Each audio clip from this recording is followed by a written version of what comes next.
Have you ever realized that when you begin to evolve inwardly, those around you start to get uneasy? They might not say it aloud, but it's there. They'll joke, offer advice disguised as concern, or go quiet when the conversation turns real. What's truly happening is simple. Your inner growth is shaking up their comfort zones, and nobody likes being forced to confront their own stagnation. Maybe you're experiencing this right now. You've started thinking differently, behaving in new ways, questioning beliefs you once swallowed without hesitation, and suddenly you feel isolated, misunderstood, judged. But here's what they never told you, and what Nietzsche saw with piercing clarity. Forging a powerful mind comes at a price. And it's not just any strength. It's the kind that makes others shift in their seat. The kind that unsettles, that exposes the passivity of those who still live life on repeat. Without saying a word, your transformation calls out their inertia. Why does that happen? Because an awakened mind threatens the consensus. It disrupts the mediocrity of the group. Nietzsche knew this. The moment you begin to think independently, to dismantle secondhand beliefs and build your own values, you become dangerous. Not just to others, but to who you used to be. This isn't a video for comfort seekers or those craving easy truths. It's a summons, a gauntlet thrown to the ones who feel like they're cracking inside, but suspect that break might be the beginning of something sacred. If you're tired of playing hostage to your own fears, if you're on the verge of an inner revolution and ready to construct something unshakable, a mind that cannot be manipulated, stay. Because what Nietzsche has to reveal will challenge you, but it may also free you. And after this, you won't think the same way again.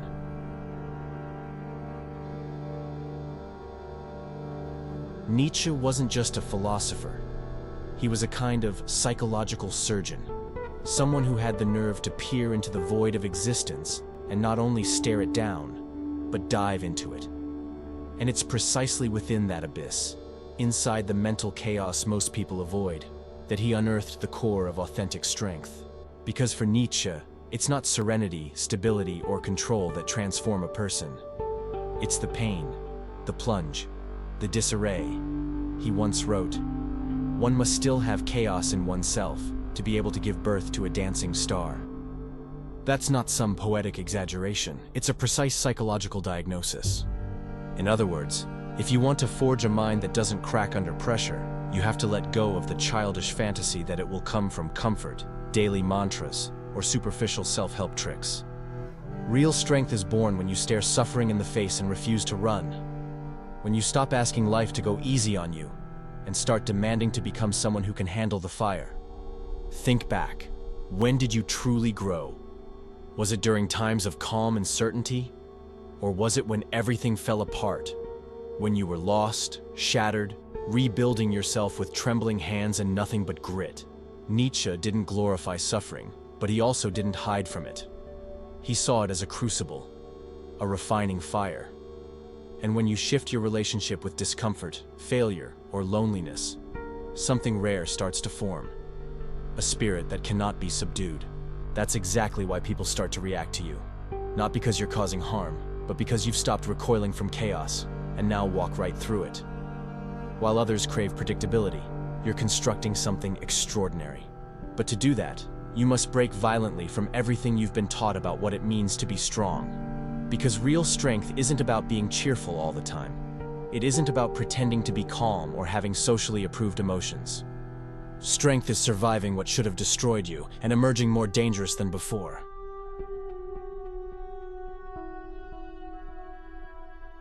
But Nietzsche also knew this. Chaos alone isn't enough. It can swallow you whole if you don't have something steady within, a fixed point, an anchor. That's why his most radical idea isn't just about chaos. It's about what comes after. The moment he metaphorically kills God and lays the full weight of existence at your feet. Because when there's no longer a divine figure to answer to, no sky above to whisper meaning, you're left with one brutal conclusion.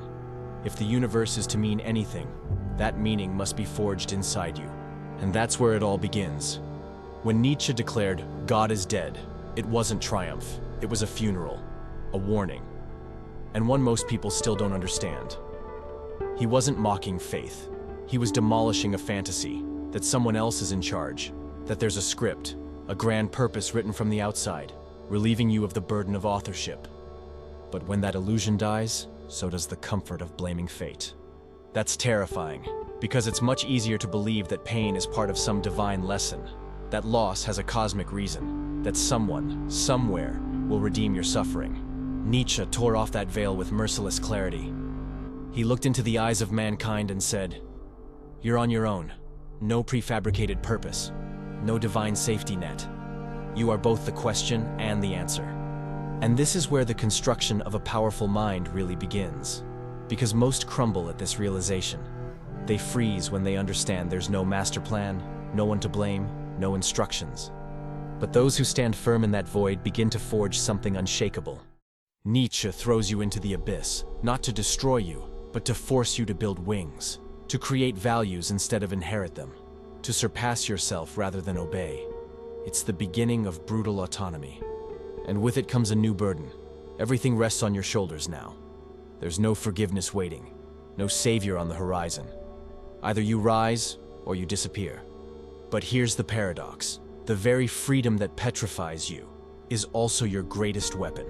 When you finally grasp that no one is coming, something in you ignites, a fire that demands you get up, bleeding if necessary, and walk forward. You begin to think for yourself, feel for yourself, act, not because someone else said it's right, but because you decided it is. In breaking from the crutches of existential dependence, Nietzsche clears the ground for something more daring. The birth of a new kind of being, one that doesn't conform to the rules of the masses, one that doesn't beg for approval or shrink to fit in, a being who creates their own morality, who transcends limits, who lives as a force of creation, a being so rare, so unyielding, that their very presence unsettles others, because it reflects what they've refused to become. Nietzsche had a name for this kind of human, the Übermensch. And if you want to forge a mind that no one can fracture, it starts here.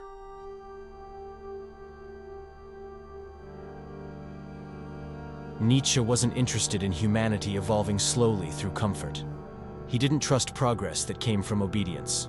What he envisioned was rupture, radical transformation, destruction as creation. And at the center of that vision stood the Übermensch, the Overman. Don't confuse him with a superhero. This isn't about capes or powers. The Übermensch is a person who has stripped away everything binding the average man. Guilt, submission, herd thinking, the need to be liked. He doesn't ask to be accepted. He doesn't wait for permission. He builds his own inner code and lives by it, even if it pits him against the entire world. That's exactly why his mind becomes unbreakable, because it doesn't rely on outside validation. It's not propped up by compliments or conformity. It's entirely self-driven, powered by an unstoppable will to shape the world according to its own design. Here's the core. The Übermensch doesn't adapt to life. He reshapes it. He doesn't ask, "Is this allowed?" He asks, "Does this honor me?" And that single shift in mindset alters everything. When you start seeing yourself not as someone meant to serve or obey, but as someone born to create, everything about you changes. Your thoughts, your habits, your presence. But this evolution comes with pain. To become that person, you'll have to sacrifice. You'll have to silence the parts of yourself that still crave praise. You'll have to face the ache of not fitting in. You'll have to carry the weight of building your identity from the ground up, with no script, no applause, no roadmap. And most people, they can't do it. They quit before they even begin. They retreat to the safety of recycled beliefs, of ideologies written by others, of rules that give them permission to stay small. The path to the Übermensch is solitary. Nietzsche knew that too well. He lived it, misunderstood, mocked, isolated from the very world he wanted to liberate. But that isolation didn't destroy him. It forged him. You need to understand this. The more your mind expands, the more distance you'll feel from the average person. The higher you ascend, the more you'll unsettle others. This isn't a sign that you're lost. It's proof that you're rising. If this content is making sense to you, click the subscribe button and support the channel. Thank you.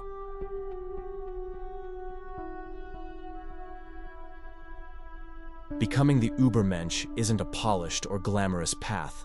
It's the most savage and soul-altering process a human can undergo. because it demands that you annihilate everything in you that's secondhand, everything installed by a sick culture, by a society that rewards obedience and punishes truth. Only after this destruction does true creation begin. And that creation doesn't happen in noise. It happens in stillness, in retreat, in the sacred isolation that separates the unshakable from the malleable. Which brings us to one of the most ignored and most vital parts of this entire journey, the solitude of the strong. Because here's the truth no one wants to say out loud. If you want to become mentally unbreakable, you must learn to walk alone. And few are truly prepared for that. Are you? If these words are hitting something deep in you, there's more waiting. There's an entire book that goes deeper, beyond the shadow, where Jung's core ideas are unpacked to help you understand who you really are. The link's in the pinned comment. But first, know this. The stronger your mind becomes, the lonelier the path will feel. Not because you've chosen isolation, but because the world no longer knows how to handle you. Nietzsche saw it clearly. The free thinker, the one who questions morality, shatters ready-made truths, and chooses to think for themselves, will inevitably be pushed to the outskirts. And yes, it hurts. But that pain has a purpose, because real growth requires space, and you can't expand while clinging to the comfort of collective expectations. Most people are caught in a mental herd, an invisible one. Every thought they have is monitored. Every move they make is calibrated for social approval. They've gotten used to walking in sync, thinking as a pack, feeling safe simply because they're surrounded. But Nietzsche's philosophy does the opposite. It rips you from the herd and drops you in the desert. In that desert, there's no cheering crowd, no road signs, no reassurance. There's only you, your fears, your wounds, your ghosts, and that nagging voice telling you to turn back. And here begins the real test. What do most people do? They run. They put the mask back on. They pretend not to feel, not to question, not to see. But if you want to become someone untouchable, someone no one can fracture, you'll need to stay. You'll need to endure the silence that exposes your real self. Nietzsche wrote, "The individual must always struggle not to be overwhelmed by the tribe. If you try it, you will often be lonely and sometimes afraid. But no price is too high to pay for the privilege of owning yourself." That's the essence. Self-possession, the rarest, most sacred prize. Because once you truly possess yourself, no one can define you. No one can reduce you. No one can break you. But this possession comes with a tax. You will lose people. You will be misunderstood. You will be labeled arrogant, cold, strange. Others will try to shove you back into their familiar mold. They'll call you broken just because you refuse to conform. But that's the cost of refusing to be domesticated. The price of not needing applause. The price of no longer living as someone else's mirror. Here's the raw truth. If you can't handle being alone, you're not ready to be free. Because all real freedom begins with abandonment, of illusions, of emotional crutches, of transactional relationships that keep you small. That's why Nietzsche saw solitude not as exile, but as privilege, a battleground where the real self finally emerges. And once this liberated mind opens its eyes, it starts to see what others cannot. And that leads inevitably to the next collision, the confrontation with collective mediocrity.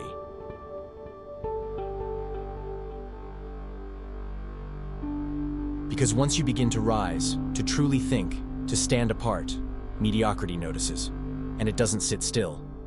That's exactly where we're heading now, into the war between the individual and the swarm. The danger of collective mediocrity.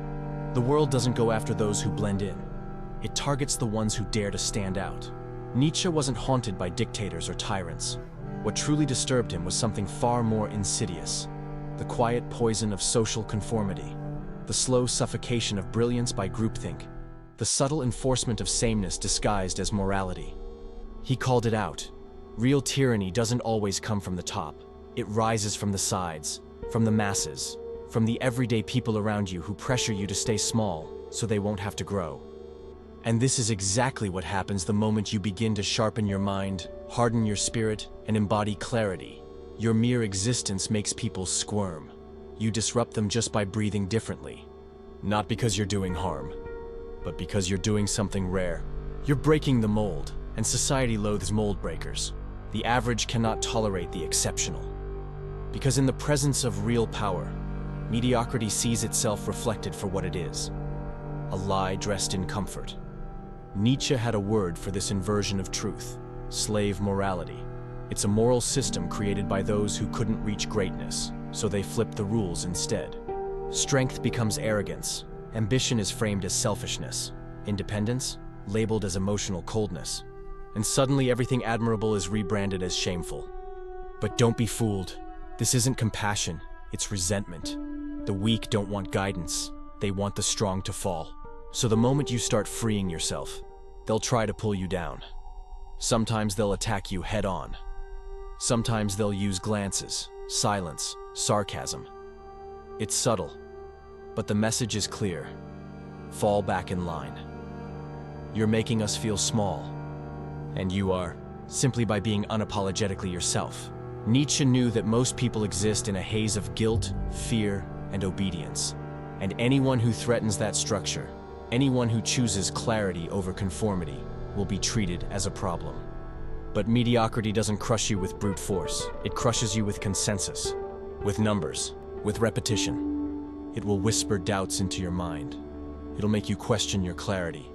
It'll turn society's gaze against you, using shame, rejection, even isolation as weapons to get you to lower your head. And that's when most people break. Because being the outlier is hard. Being called difficult, extreme, unlikable. It chips away at the unready. But Nietzsche had another word for people like that: necessary. Because while the world clings to recycled thoughts and factory-made desires, it's the strong individual who brings the earthquake, who disturbs just enough to make something new possible. Your uniqueness is the match, but it's also the target. To be strong, to think independently, to live on your own terms. This is warfare against the norm. And like any war, you need preparation. You need armor, but not weapons made of metal, ones forged in the mind. And that's exactly what we'll explore next. Because yes, there's a cost to developing a mind that rattles the room, but there's also a reward that no one can ever take away.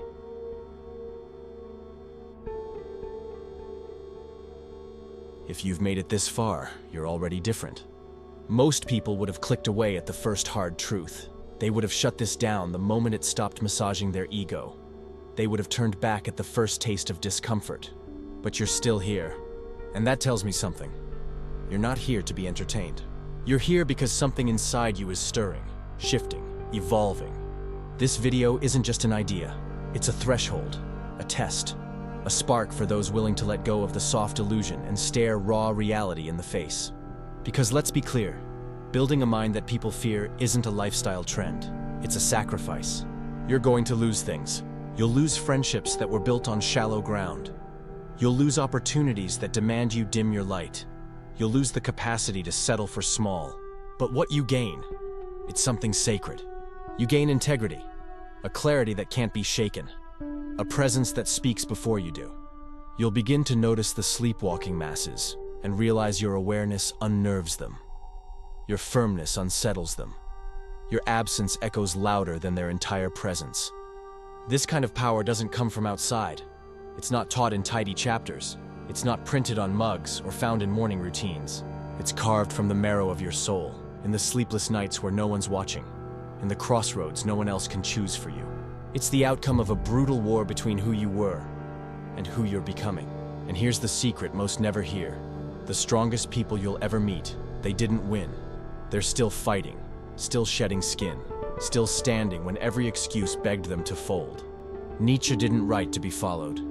He wrote to shake you awake, to split the earth under your feet, to push you past begging for worth and force you to create it. He didn't want followers. He wanted you dangerous. Not violent, but rare. So rare that your very presence becomes a mirror. One that forces others to face everything they've buried. And now I want to ask you to do something small, but bold. Write in the comments a truth you've been hiding. A thought you're afraid to speak.